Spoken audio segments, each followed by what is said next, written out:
तो श्रीमद् भागवत में प्रथम दिवस भागवत जी का महात्म का दिवस होता है। इसमें बताया जाता है कि भागवत जी का अध्ययन करने से, श्रवण करने से और पूजन करने से हमको क्या क्या लाभ हो सकते हैं, वो आज महात्म आपको बताया जाए।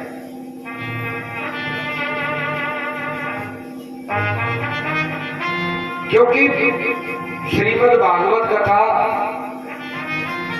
भागवत जी में लिखा है कि भाग्यो ने बहुत जन्म समर्जितेन, अर्थात जब हमारे बहुत सारे जन्मों के पुण्य इकट्ठे होते हैं, बहुत सारे जन्मों के, एक जन्म के नहीं, 84 लाख योनि होती है। अब हम उन योनियों में भटकते भटकते भटकते भटकते आते हैं और जिस योनि में होते हैं उसमें कोई पुण्य कार्य करते हैं यदि, तो वो पुण्य कार्य जुड़ते चले जाते हैं, जुड़ते चले जाते हैं। और आपके ही नहीं, इसमें आपके परिवार के भी पुण्य शामिल है और आपके जो पूर्वज दुनिया में नहीं है, जो चले गए, उनके भी पुण्य शामिल है। जब आज हमको भागवत श्रवण का मौका मिला है, हमें इससे परेशान नहीं होना चाहिए। ऐसा नहीं कि अभी 3 महीने पहले ही तो कथा हुई थी, अभी 6 महीने पहले ही तो कथा हुई थी, पंडित जी फिर आ गए लेके तामझाम के करो कथा। तो भैया हमको ये बता दो, क्या खाना आपने 3 महीने पहले ही खाया था? बताइए। क्या आप एक ही घर में एक ही बार एक ही विवाह करके, एक ही लड़के की शादी करके और बच्चों को कुआरा रखते हो क्या? बताइए। तो इसका ये नहीं है कि ये हो नहीं, ये होती नहीं है, ये कभी इसका एक समाप्ति का दिन होता है कि भैया 7 दिन हो गए, भागवत जी हो गई। भागवत जी होती नहीं है, भागवत जी कभी पूर्ण नहीं होती। ये तो थोड़ा समय परीक्षित राजा के पास था, इसलिए 7 दिन में उसको सार बताया गया कि ये सार से तू समझ ले और अपने कल्याण कर ले। अब हमको जब जब मौका मिले तो हमको भागवत का श्रवण करना चाहिए, उससे पीठ नहीं दिखानी चाहिए कि उनके पीछे हट जाए, अरे भागवत जी आ गई, अरे हम तो बाहर आ गया, अब क्या करेंगे, इंतजाम कहाँ तक इंतजाम करेंगे? क्योंकि जो तुम्हारे जन्म से पहले तुम्हारा इंतजाम जिसने किया है, क्या आपको मालूम था कि आपका जब जन्म होगा और जन्म के बाद आप किस घर में आएंगे, किस घर में जन्म लेंगे और आपको क्या सुविधा मिलेगी? क्या आपको मालूम था? क्या आपको मालूम था कि मेरे जन्म के बाद मुझे खेत मिलेगा या मेरे जन्म के बाद कटोरा मिलेगा जो भीख मांगनी पड़ेगी? मालूम था? नहीं मालूम। लेकिन उसको मालूम है जो दुनिया का रचयिता है, जो सबका काम कर रहा है,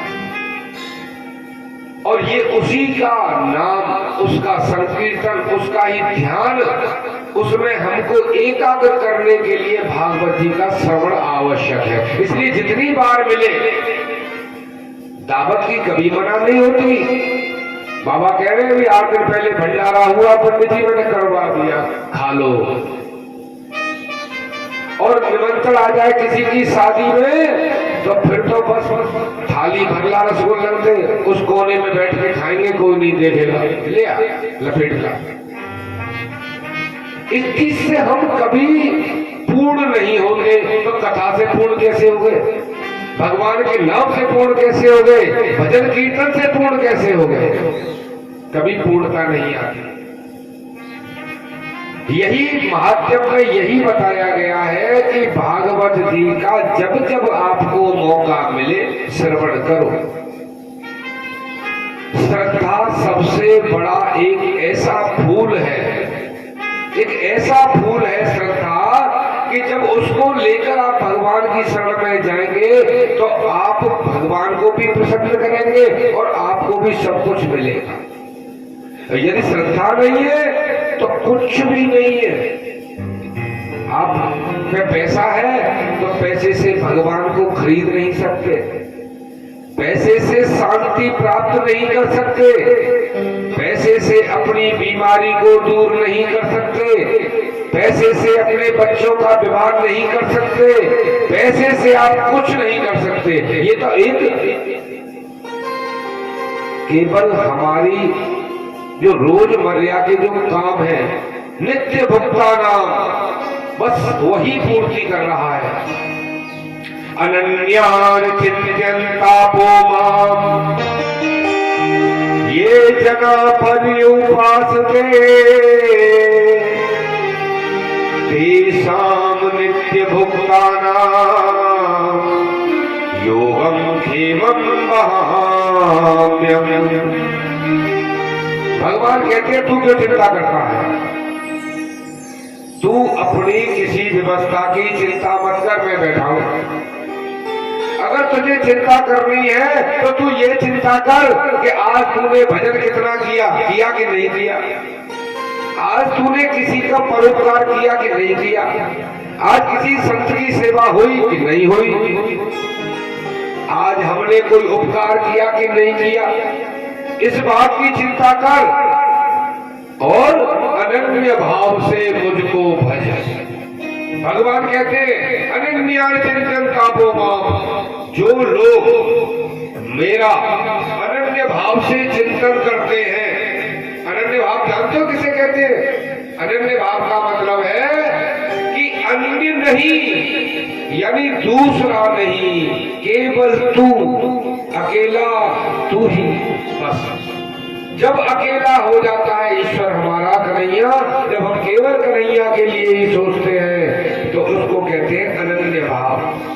कभी कभी होता है ना ऐसा, किसी से प्रेम इतना हो जाता है कि हमको सोते बैठते उठते आते जाते खाते पीते केवल और केवल वही व्यक्ति नजर आता है प्रेम के पीछे, चाहे हमारा बेटा ही हो, चाहे हमारा नाती हो, या हमारा कोई भी प्रेमी हो, जिसे हम प्रेम करते हैं वो उसको हर समय हमें देखना चाहते हैं, बातें करना चाहते हैं, उसी की बातें करते हैं, करती है ना अम्मा लोग करती है बाहर जाके, अरे क्या बताऊं दादी मेरा तो लाला ऐसा नाती ऐसा, और कोई की बात नहीं है, वही घूम रहा है। ऐसे ही जिसके हृदय में कन्हैया हर समय विराजे हैं, अनन्य भाव से जो उनको ध्यान करता है, उनका भजन करता है, तो कन्हैया क्या कहते हैं कि जो मुझे अनन्य भाव से भजता है उसकी सारी व्यवस्थाएं मैं देखता हूँ।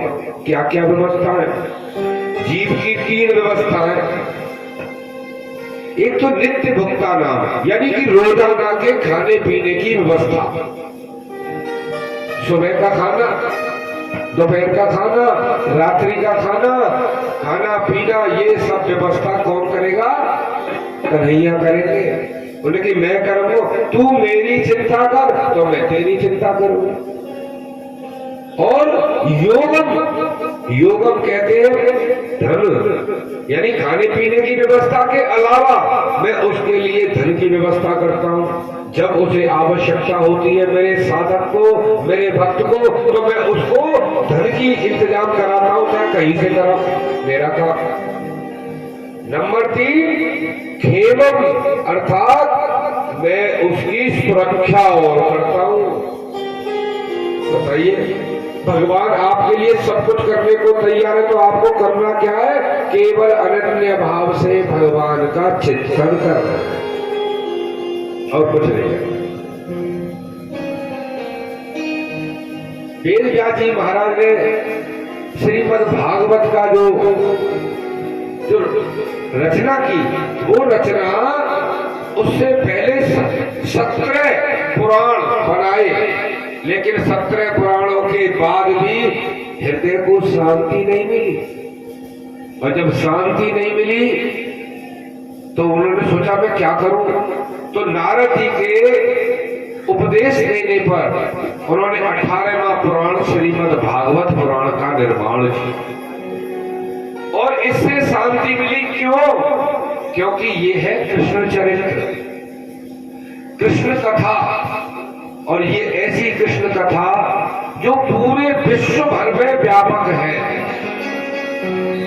वही भागवत कथा, वही कन्हैया जी, वही राधा रानी, चाहे आप ओबा में देखो, चाहे शेरगढ़ में देखो, चाहे वृंदावन में, और चाहे बंबई, कलकत्ता, कानपुर, हाथरस, दुनिया में क्या आप विश्व अमेरिका भी जाओगे, रूस भी जाओगे, इंग्लैंड भी जाओगे, तो वहां मेरे यही कन्हैया जी पाएंगे बंसी बजाते, और यही राधा रानी, और यही श्रीमद् भागवत पुराण। कोई नहीं बदला, इनका स्वरूप कहीं बदलता ही नहीं, केवल हमारे भाव बदल जाते हैं। क्योंकि जीव का स्वभाव है, जीव का क्या स्वभाव है कि मेरो ही मेरो होए,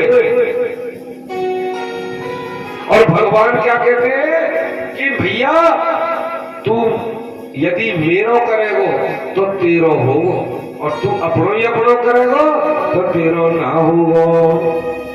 ये बात है।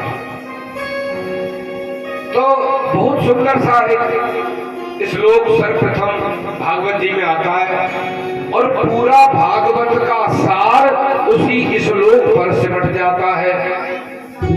सच्चिदानंद रूपाय विश्वोत्पत्ति आदि हेतवे ताप प्रिय विनाशाय श्री कृष्णाय भयं नमः। वेद व्यास जी वर्णन करते हैं कि भगवान का स्वरूप कैसा है, क्योंकि एक प्रश्न खड़ा होता है, भगवान को किसी ने देखा है? देखा नहीं है। हमने विचार बनाया, हमारे वेद पुराणों में, हमारे इनों में जो व्याख्या की गई कि हमारे कन्हैया कैसे हैं, सांवले, मोर पैच बांधते हैं, बंसी बजाते हैं, ऐसे हैं ऐसे हैं। हमारे दाऊ जी कैसे हैं कि गोरे गोरे हैं, ऐसे मोटे मोटे नेनन वाले, बहुत बलधारी है, लेकिन हमने कभी देखा नहीं, साक्षात्कार कभी हुआ नहीं। तो जैसा कोई कह देता है ऐसा ही हम मान लेते। असली तो हमको जब पता चलेगा ना, जब हमारे सामने हो। तो वेद व्यास जी महाराज ने कहा है कि ईश्वर तो कण कण में व्याप्त है, उसका कोई स्वरूप नहीं है। भागवत महापुराण में भगवान के 24 अवतारों की कथा है, तो क्या भगवान ने केवल 24 ही अवतार लिए थे? नहीं, वो तो वो अवतार है जो उन्होंने उस समय कुछ लीलाएं करने के लिए लिए थे, लेकिन वो तो हर क्षण उत्पन्न होता है और हर जगह उत्पन्न है, अन्न के रूप में भी वही है। ईश्वर है अन्न में, ईश्वर है इस भूमि में, मिट्टी में, जल में, अग्नि में, आप में, मुझ में, कहा नहीं है? यही तो कहा था प्रहलाद ने हिरण्यकश्यप से, पिताजी कहाँ खो रहे हो? ये सब जगह है, इसका कोई रूप नहीं, कोई रंग नहीं, कोई नाम नहीं, कोई पहचान नहीं, ये तो आवश्यकता आविष्कार की जननी है। जैसे जैसे भक्त को आवश्यकता पड़ती है, भगवान उसी रूप में प्रकट हो जाते हैं। बोलो दाऊ जी महाराज की जय। ईश्वर अंश जीव अविनाशी, ईश्वर अंश जीव अविनाशी,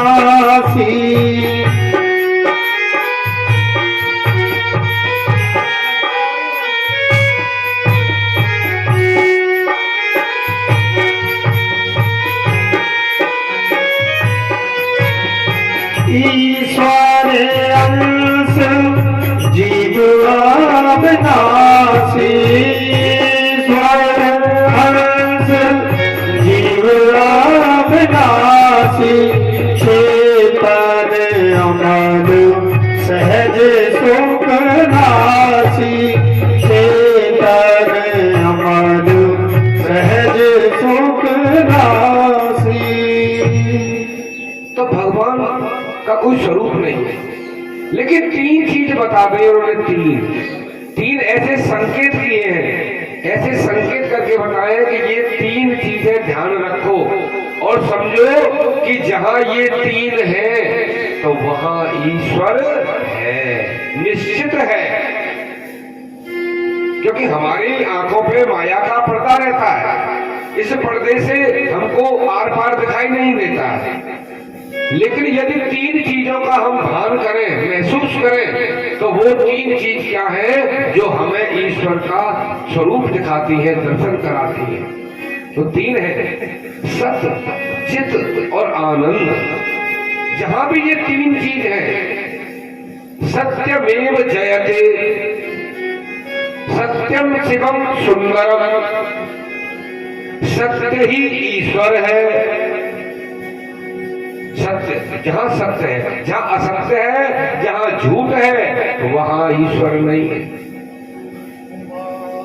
कहो मैं अनुभव अपना हुआ, कहो मैं अनुभव अपना, सत्य हरि भजन जगत सब सपना, सत्य हरि भजन जगत सब सपना।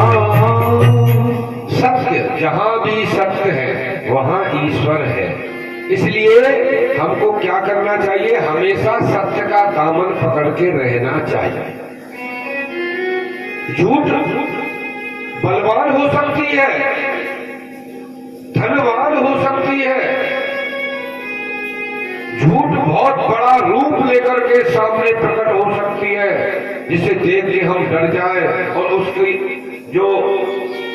उसकी हम अधीनता को स्वीकार कर लें डर से। ऐसा सत्य हो तो, झूठ ऐसी हो तो सकती है, लेकिन वो ईश्वर नहीं हो सकती, वो हमेशा के लिए स्थायी नहीं रह सकती। झूठ झूठी होती है, मगर सत्य एक बार ही सत्य होता है और अंत तक सत्य ही रहता है। जैसे 1 और 1 2, तो जहां 1 और 1 2 शुरू में कह दिया हमने 1 और 1 2, अब लास्ट तक भी रहेगा तो 1 और 1 2 ही रहेंगे, बदल नहीं सकते। और हम कहें 1 और 1 2.5, तो जबरदस्ती 1-2 कमजोर लोगों पे तो मनवा देंगे, बोल कैसे ना रहा, 1 और 1 2.5 बोल, ठीक है भैया 2.5, ढींगरा बोल दी 2.5। झूठ उस समय बलवती हो सकती है, लेकिन उसको हृदय किसी का स्वीकार नहीं करेगा और ना ही वो सत्य है। जब उससे बड़ा ढींगरा सामने आएगा, 2 गाल पे मारेगा, बोला 1 और 1 2.5 नहीं 2 होते हैं, तो उसको मानना पड़ेगा, क्योंकि सत्य तो यही है। तो सच को स्वीकार करो, सच की शरण में रहो, सच आचरण करो, सदाचार करो, तो वही एकमात्र ईश्वर की पहचान। कहाँ ईश्वर? सत्य में है ईश्वर। ये बताया माल मनु जन सो मोह पावा,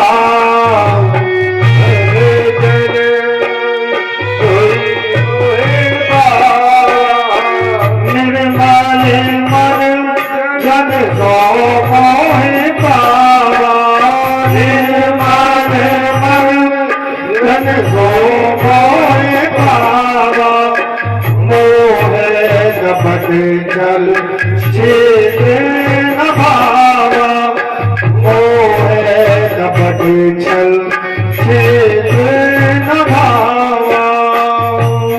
दूसरी चीज बताई है चित्त। चित्त क्या होता है? अब चित्त भी एक समझने वाली बात है। सत चित्त आनंद। चित्त एक प्रकार का होता है, जैसे सूर्य। सूर्य की पहचान किस चीज से होती है? हम सूर्य को कैसे पहचान रहे हैं कि ये सूर्य है? क्योंकि उसके अंदर प्रकाश होता है, एक रोशनी होती है, वो ऐसी होती है जिसको कोई अपनी शक्ति से कम नहीं कर सकता, मिटा नहीं सकता। एक ऐसा प्रकाश जिसके अंदर, जिसके परिवेश में पूरा ब्रह्मांड, भगवान की बनाई हुई ये पूरी दुनिया उस एक सूर्य से प्रकाशित हो जाती है। तो ये प्रकाश जो है, हृदय के अंदर से अंधकार का निकल जाना और हृदय में प्रकाश का आ जाना, यही एकमात्र भगवान का स्वरूप है, पहचान है। दूसरे नंबर पहचान बता रहा हूं, तीन ही पहचान है दुनिया में और है ही नहीं, क्योंकि व्यास ने लिखा ही नहीं है इसके अलावा। तीन ही बताइए,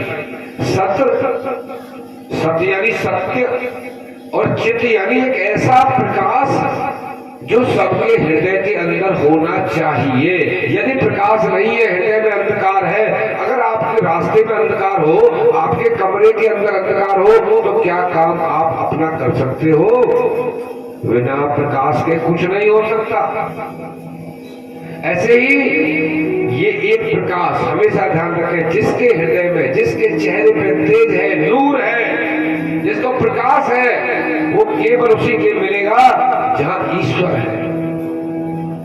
आपने ऐसे ऐसे साधु संत देखे होंगे जिनको खाना भी नसीब नहीं है और ना कहीं मांगने जाते हैं, लेकिन उनके चेहरे देखो, उनके मुखमंडल को देखो तो इतना तेज है कि आप नजर नहीं मिला सकते। किस चीज का? वहां ईश्वर है, वहां भगवान है, और जहां भगवान है वहां तो प्रकाश रहेगा। और तीसरा बताया है आनंद। अब आनंद क्या चीज है? आनंद का रूप क्या है? किसी से पूछा कि आप बताइए आनंद माने क्या है, तो उन्होंने जवाब दिया, महाराज जी बढ़िया बढ़िया खाने को मिल जाए तो आनंद आ गया। ये भी ठीक बात है, आपको यहीं तक आनंद आ रहा है, भोजन तक। किसी से पूछा तुम बताओ आनंद क्या है, उन्होंने कहा महाराज दिन भर खेलवे को मिले, घर को कोई काम नहीं बतावे, दिन भर ताश उड़े, बैठे बैठे ताश खेले संजा तक, घर के जो ना कहे शादी कर दे, बस महाराज आनंद आ जाए, उसको वहां आनंद आ गया। किसी को कहीं आनंद आ रहा है, किसी को कहीं आनंद आ रहा है। अब रास्ते में चलते चलते महाराज को रुपया पा जाए तो समझ लो आनंद नहीं आएगा। गड्डी मिल जाए, कहीं को कोई बैग भूल जाए तो हमें मिल जाए तो हमारा तो आनंद आओ। इस प्रकार से आनंद की परिभाषा नहीं, लेकिन ये आनंद नहीं है, ये क्या है? ये सुख है। सुख कभी स्थायी रूप से नहीं रहता, सुख आता है और चला जाता है। सुख आता है और चला जाता है। एक नदी के दो किनारे, पल्ला वाला सुख का और इल्ला वाला दुख का।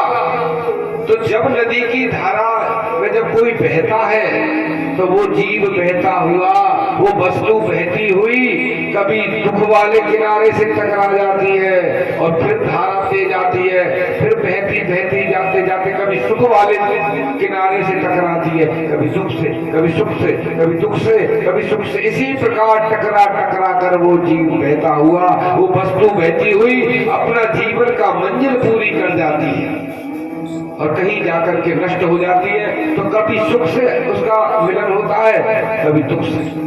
ये जीवन में सुख और दुख तो आना जाना लगा ही रहता है, इसको हम आनंद नहीं कह सकते। पैसों से मिलने वाला आनंद नहीं होता, खाने से मिलने वाला आनंद नहीं होता, या अन्य प्रकार से जितनी भी भोग की वस्तुएं हैं संसार में, उनसे कभी आनंद नहीं मिलता। सुख प्राप्त हो सकता है, वो भी उतनी देर के लिए कि जितनी देर रबड़ी मुंह में रखी है तो स्वाद आ रहा है और जीभ से नीचे उतर गई, फिर पता ही नहीं क्या खाया था। उतना ही सुख है, सुख नहीं। अब क्या है आनंद की परिभाषा? क्या बताई है वेद व्यास जी ने कि आनंद उसको कहते हैं जिस जीव का भगवान से दिल लग जाता है ना, और उसके मन में क्या होता है। किसी को आप देखिए, ऐसे भी आपने बहुत से जीव देखे होंगे कि जिनको ना तो पैसा ही मिला है, ना कुछ खाने को ही मिला है, फटे कपड़े हैं, चप्पल भी पाँव में नहीं है, हम तो कह देते उनको पागल है, पागल पागल। हम लोग तो पागल कह सकते हैं, लेकिन ठाकुर जी को पूछो वो उसी का असली भक्त है जिसके चेहरे पे 24 घंटे प्रसन्नता है, कोई उदासी नहीं। कभी पूछो हाँ भैया कोई दिक्कत ना, पैसा ले ले, पैसा दे दिए, कोई खुशी ये कुछ ना, उससे उल्टा छीन लो, उससे पूछो कोई दुख कुछ नहीं। तो जिसको न आने में न जाने में कष्ट है, केवल और केवल जो 24 घंटे अपने मन में प्रसन्न रहता है, जिसके हृदय में प्रसन्नता रहती है ऑटोमेटिक, किसी को देखे तो मुस्कुरा जाए, भगवान को देखे तो मुस्कुरा जाए, उसके दिल में किसी प्रकार का मलाल नहीं है कि हाय मेरी तो भैंस बीमार है, हाय मेरे तो फलानी है गई, हाय मेरा ये हो गया, हाय हाय हाय करता करता मर जाएगा जीव। आनंद की प्राप्ति नहीं। जिसको आनंद है, आनंद एकमात्र उसी को हो सकता है जो भगवान का असली भक्त है, उसी को आनंद हो सकता है। मायावी व्यक्ति को कभी आनंद आ ही नहीं सकता, वो तो माया में फंसा पड़ा है।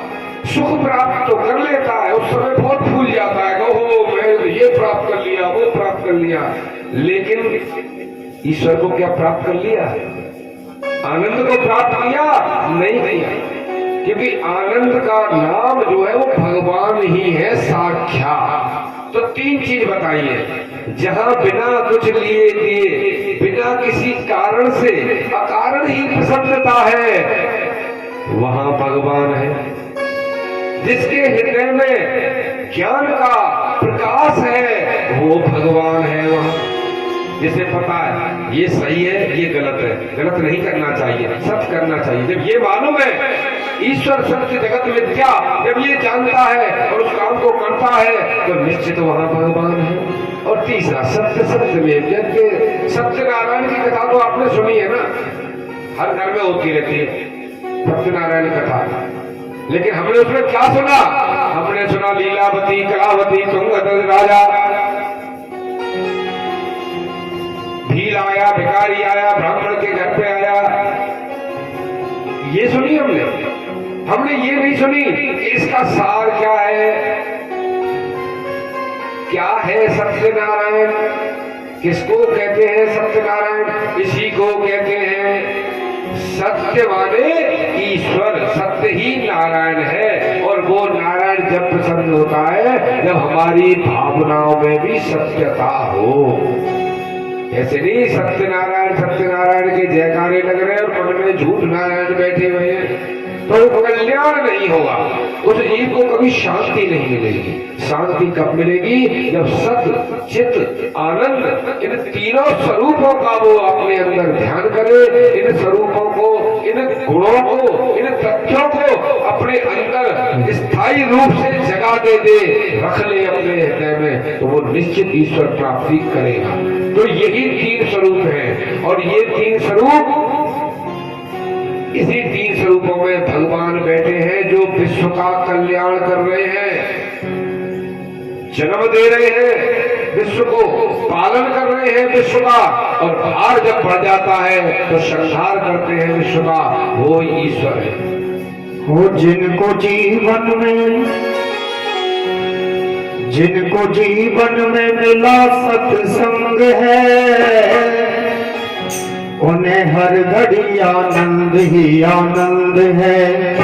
जिनको जीवन में मिला सत्संग है, उन्हें हर घड़ी आनंद ही आनंद है, उन्हें हर घड़ी आनंद ही आनंद है।